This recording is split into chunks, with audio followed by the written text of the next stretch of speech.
Aki, thank you so much for your time and for coming to my humble, small YouTube channel. And I'm really, really humbled by your presence. I would like I'm to, honored. Thank you yeah, for having me. thank you so much. Um, Please tell us a little bit about yourself, where you're from, and what city in India you grew up. So I'm from Mumbai, Bombay. It was Okay. Bombay for most of my childhood and young adulthood, and that's my hometown. I speak Hindi, Marathi. Well, not that good anymore with my Marathi because I haven't spoken it to anybody in a long time. Right. But I speak Hindi, Marathi, English, obviously. Hindi बोलते हैं आप? हाँ अच्छी बोल लेता हूँ. क्या बात है, very good, very nice. भूला नहीं पूरे हो. नहीं, बहुत अच्छी बात है, very good. Yes, you're going back And to your roots with Bollywood. you know what? I never left the roots. The roots, Okay. once you're Desi, Right, and right, when you grow up in India, it right. doesn't matter where you live. I've met Indians in Scandinavia. I've met them in Australia. I've met them in Africa. Mhm. And Desis are Desis. We never forget our roots. Right, right, right. you know. So there's that. I mean, I grew up in Bombay. I'm a Mumbaikar, and Mhm, I obviously live in San Jose now. mhm. In the heart of Silicon Valley, and this is where I perform my Bollywood blues concerts, Right. and I have been a working musician for a decade now. Wow. So how old were you when you moved to the States? I was 18. All right. And you came to study? Yes, And what did you study? computer science, like every good Desi boy. Haha, nice. That's right. Yeah, I get that question all the time. It's like, are you which tech company do you work for? Unfortunately, I'm a writer. I'm not a techie. More So power to you. yeah, thank you. We need more writers in this world and fewer techies, and I am a techie by Right. by certification, I suppose. But Yeah, by certification. So you spent like 4 years in college becoming a techie, and then you worked in the tech industry for a while, right? yes, for until 2013. 2013. And how how did blues happen in your life? How did you stumble upon this particular genre? Um, so it happened in a kind of a phased manner. When I was in college, uh, I kind of forsake, um, pop music in general. I wasn't listening to much of that pop back then, early 2000s or late 90s, whatever. And I was listening to the oldies radio station. Um, and back then they were playing a lot of really awesome 1950s doo-wop, rock and roll, early R&B, soul, and that just drew my attention for some reason. Obviously, you grow up in India and Bombay, you're exposed in so many ways to Mm, American music, but I hadn't been to that classic era as much as I was in those early days in the U.S., and I really loved it. I knew I liked this stuff, and I even liked this 60s era stuff, Beatles and all that. mm, So when I started working in the tech industry, and I was just a programmer, I had no aspirations to be a startup guy or any of that. Tech bro stuff was not for me. I knew I had to mm. do my diligent work for as long as I had to pay off my debts and just Right, get right, settled, which is what my mom and dad and every good Indian parent right, wants. right. So I was doing that, fulfilling that role. Mhm, But on the side, I was listening to a lot of this music, and slowly I started making time to participate in it, either by mhm. joining an informal band at work or whatever opportunities I could find. Thankfully for me in San Jose at the time, and it's still in the Bay Area, there is a good active underground kind of blues scene, and I would get the opportunity to go to these blues clubs and watch acts like two, Mhm, three times a week, real top of the line acts. mhm, They would not be known to the general population, but in the blues world, they're really famous. mhm, So once I got to see that and experience that firsthand, I just knew that I had to fulfill this musical side of mine. So I started taking music lessons from a okay. really top. I'm very fortunate. I had a good music blues harmonica guru that taught out of San Jose at the time. Mhm, So I went to him, and mm, like a good Indian, I was a good shishya mm, to this guru, and I was pretty serious. And so I did the whole part-time weekend warrior blah blah mhm, blah thing for a long time before I mhm. decided that this is my destiny. So this is very interesting because a lot of Indian people who are from Bombay or big cities in India, they, as you said, they do listen to Beatles, rock, Rolling Stones, and Doors, and all kinds of American stars. But with you gravitated towards blues genre, Yeah, and you picked a instrument which most people in India do not. I mean, they like guitar, but you went for the harmonica, right? yeah, I've kind of shunned glamour for some reason. The thing with rock and roll is it's I mean it's more understood now, and it's always been known. But the reality is all of that stuff, the '60s rock and roll, Rolling Stones and Beatles, and you just name your favorite band from that era or later. Rock and roll comes from the blues. All of that rock and roll music came from blues. That entire essence of a backbeat in that form of music, Right, right, that backbeat comes from blues and jazz and swing. It has a whole evolution to it. It's been hundreds of years of music making that has led to that rock and roll. So it's kind of natural that I right, like the blues because they're very interconnected. right. And so, as far as harmonica goes, you know, harmonica has been part of the Bollywood, the classic Bollywood sound for a long time, thanks to guys like R.D. Burman and more. Uh, they've kind of always had a harmonica, even in the '70s in Sholay, for instance, right? So Right, right. we kind of have some kind of a romantic association with harmonica. I think that's where it started for me in India.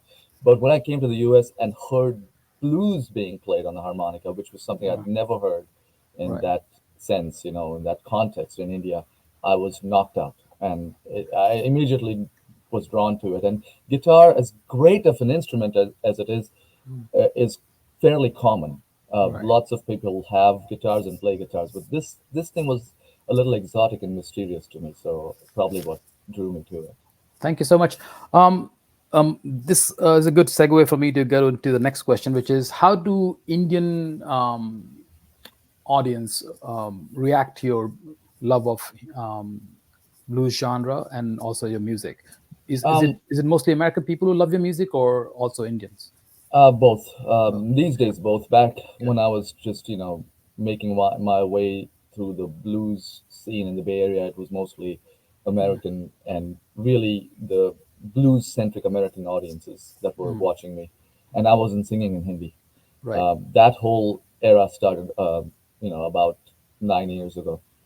And I've slowly built it up to the point where my show is now almost 50-50. I can, I start out my show playing classic blues sometimes, and then if I see some Desi folks are around, I switch gears. And with regards to Indian audiences, they love it. They, especially folks my generation and older slightly, that really connect with the songs that I sing from 50s, 60s era Bollywood. They love that stuff. Yeah, because I've been listening to your music for like at least six years, and this the first Indian song that occurred or that popped up on your YouTube was the Dilruba. Dilruba, yeah, Dilruba, and I like, wow, yeah, this is beautiful. And you, I mean, I also liked how your, I don't know the name of the band members you have, the guitarists and the yep, drummers. They're doing an excellent job. yes. Yeah. And those are mostly, for the most part, regular musicians in my band. Right. Although one of the musicians featured there passed away recently, Vance Ehlers, I'm sorry our about that. default. Yeah, he was a wonderful, long-standing compatriot of I'm mine. sorry. But that band has been with me for a long time now, and they are fairly, experts, Yeah, good at playing these classic Bollywood songs to the arrangements that we've built up over the years. because Dilruba is one of mine, written almost as a tribute to Kishore Kumar and right, Louis. right. Right. Yeah. I mean, I love that particular single, Dilruba, and That he did. I also love the way. Would you mind telling me the name of the guitarist, the bass guitarist, the main? Bass guitarist was Van Sellers. Okay. Rhythm and lead guitarist is Rome Yamalov. Okay. Piano player is Bob Welsh, and the drummer is June Core. I'm Junko. also featuring in that video a harmonium player, although he didn't play harmonium. Mm, He was just there for, kind of to add a jovial end, but he's a master keyboard player himself. His name is Jim Pugh. Yeah, I mean, I want to. You can tell if you see Mr. Yamalov, if I'm pronouncing his name right. He's an Yamala. excellent. Yamalov is an excellent guitarist. He sometimes makes you feel like his guitar is better than the original, Bollywood song that you play. Sometimes, I don't know. Well, he is an expert guitar player, and the reality of the kind of music that we perform live, it is to not be a cover band. Even in the blues world, even though we're covering these Right. classics by Muddy Waters or Howling Wolf, the whole intent is to kind of add our own interpretation and our own spin to it. So if he's not sounding like the classic Bollywood bands or songs, then that's a great, a wonderful thing. And I'm glad that you picked up on that. And also, I think the reason why he's not sounding like the original is because he's trying not to sound like that, right? Yes. All right. Well, beautiful. Who you mentioned Muddy Waters, but who are your other favorite harmonica players? I love Little Walter, but Little Walter, yeah, top. Tom, He's you my like, number one yeah, inspiration. I pretty much had to learn the whole Little Walter songbook right, when I was starting. right, There's an endless list. It's tough to kind of just pinpoint even the top 10. yeah, So Little Walter, Big Walter Horton, Sonny Boy Williamson 1, Sonny Boy Williamson 2, Junior Wells, right. James Cotton. That whole era of 50s and 60s Chicago style blues was full of these amazing players. You know those China-made harmonicas they sell in India. I mean, they probably sell better harmonicas now, but 20 years ago they had like tower long. Tower, yeah. I used to play that, and when I came to America, I found Sonny Yeah, Terry on a CD, and I was blown away. I couldn't believe that you can produce that kind of sound from a small harmonica. yes. And then I fell in love with that. I cannot play like that, but then I found you, and you are. I mean, again, not to flatter you, but you sound pretty close to Little Walter sometimes. Oh man, you're too kind. I wish Yeah, that would be a dream. yeah, Little Walter is like the John Coltrane of Jimi Hendrix right, of blues harmonica, and my whole, no matter how much I play and sing, maybe bring or derive from other genres than just blues, my whole one side of my brain is always trying to play like Little Walter. So if you hear any of his playing in my playing, I'll take that as a huge, huge compliment. But you mentioned Sonny Terry, all right, and I should mention he is a whole subgenre unto himself. Because unlike a lot of the players I mentioned earlier, Sonny Terry's sound is just unique. right, And if you want to study Sonny Terry, you kind of have to sit down and study him exclusively. You cannot right. sound like Bill Walter and also sound like Sonny Terry. He is an incredible school of harmonica playing Uh, unto himself. Absolutely. Also, he produces some kind of vocal sounds Whooping, and yeah, whooping, whooping aspect. hollering, which is, Yeah, it's very, very hard to do because right, the way, for the most part, Sonny Terry would play harmonica, which is called cross harp, second position harmonica playing. It involves a lot of inhales. When mm, you're playing these notes, you're actually inhaling to make those reeds work and okay, produce sound. So he had this unique style where he would inhale to play the harmonica, but on the exhales, which you have to do because you're a human being, you have to breathe. On the exhales, he would produce these whooping sounds, and it was all rhythmic and interspersed and sounded seamless. Amazing player. yeah, sometimes it seemed like he wasn't doing that; somebody else was doing it. Oh, Right. yes, and that's a hallmark of a lot of these classic blues players, not just Sonny Terry on the harmonica, but a lot of the guitar players of that era Right. were such amazing players because they perhaps didn't have the luxury of performing with a band often. They Right. had learned to play rhythm and lead at the same time, so it sounded like an orchestra. It sounded like two guitars are playing Right. when it's just one guy doing the job. Thank you. This you are not just talking to me about your love for harmonica, but also you're giving a mini tutorial here. Well, I mean, if you're deep into something, Yeah, yeah, yeah. almost every conversation brings Right, up these topics, and I love to talk about stuff. right, right. Thank you.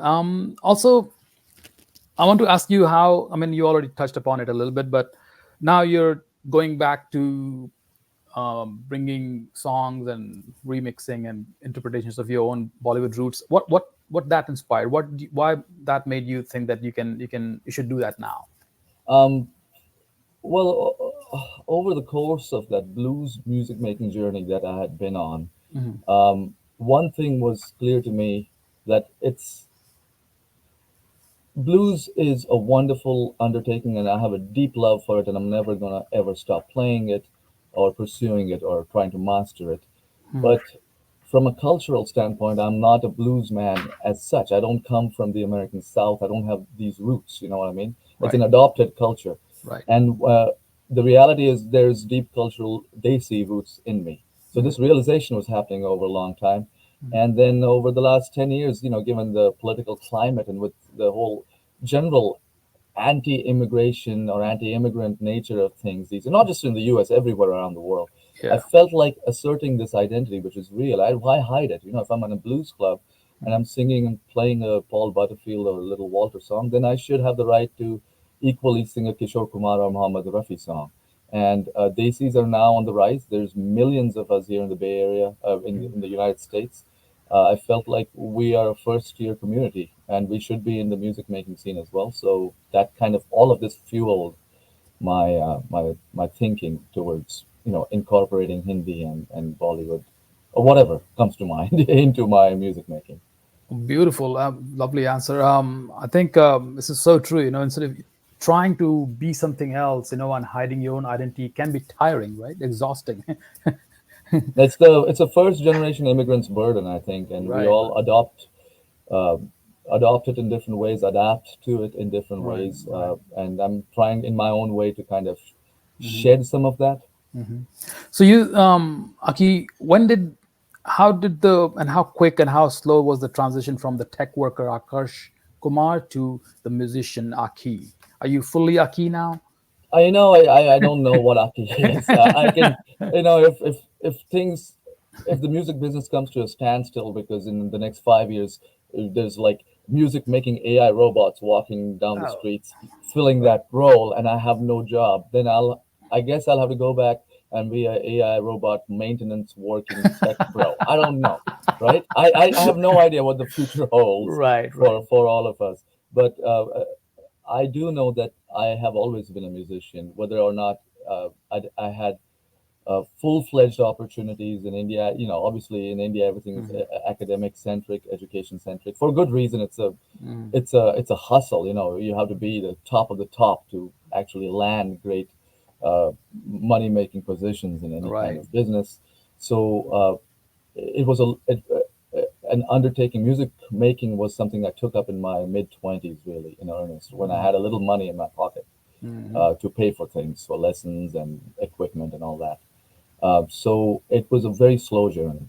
And I am grateful for that because taking my time has allowed me to grow into that role, understand myself better. I'm in my 40s, early 40s now. I am very happy with who I am, where I am. And I look back sometimes and I'm grateful that I didn't start when I was 8 years old and perhaps got pushed into the music world too early. So I took it slow. To summarize my answer, I took it very slow, and I'm very happy where I am, and hopefully I can keep this trajectory going and feel like I've actually managed to find my own real voice in the music world. 10 years from now, 15 years from now, who knows? Well, that's a beautiful way to say that you can. I mean, even if you started late and you found what you loved, and you are happy to be here now, right? Yeah, it's Yeah. about that in general. No matter what your pursuit, if you want to ride a bicycle, go ahead and do that. I Right. see a lot of people taking on roller skating in their 50s. If that's something you wanted to pursue and you're Yeah. truly passionate about it, go ahead, go for it, and be happy. Be happy doing it every moment. Beautiful. Thank you. And I also want to say thank you to your mother, whom you featured in one of the songs you're singing along with her. Say, I mean, thank you for bringing Aki Kumar into this world. Oh yeah, well, she did a whole lot more than that. Just that she was in many ways the singular person that has shaped me. Right. In and our Indian mothers, we and our relationship Right. to Right. them. Of course, this is not to say my dad hasn't been monumental too, because it's his love for music consumption. Even with his meager uh, resources at the time, whatever money he could afford to spend, he spent on quality music. And so, my big privilege in life was that I got to listen to Beethoven and Stevie Wonder, and also Pandit Jasraj and Bhimsen Joshi,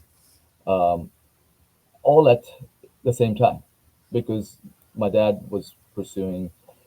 Just he wanted to listen to music. He loved Right. listening. He's a literary kind of person. He loves reading books, and my mom loves to sing. She loves all these Bollywood classics. So I learned just the habit of singing from her. So I'm grateful to both wonderful parents that I have. So music did not was not an accident. It was bound to happen. It just It took was its time. destined to happen. Right. It was just that it was not a focus. Like we all play cricket Right. Right. in India, or at least kids did in that era. Right. So, but that didn't make me a cricketer. Right. I'm hopelessly awful at everything cricket related. Uh, so music was kind of there. It was there everywhere, but I never had the opportunity to sit down and say, okay, let's practice 2 hours a day and get good at this craft, like a painter or a sculptor, that kind of thing, until much later in life. Thank you. We can end it in a minute or two. Do you have a harmonica handy? You can play a quick tune, like 20 seconds, something that your I have favorite. a practice harmonica handy, and it's not All even right. All the right. greatest one, but why not? Something small. Whatever you. Here's an old blues classic that was sung by the great Muddy Waters. All right.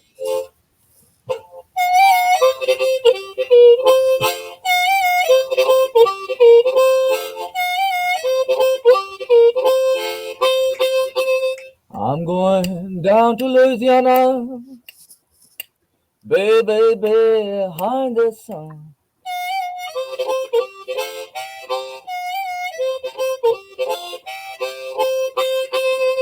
Well, I just found out my trouble just begun.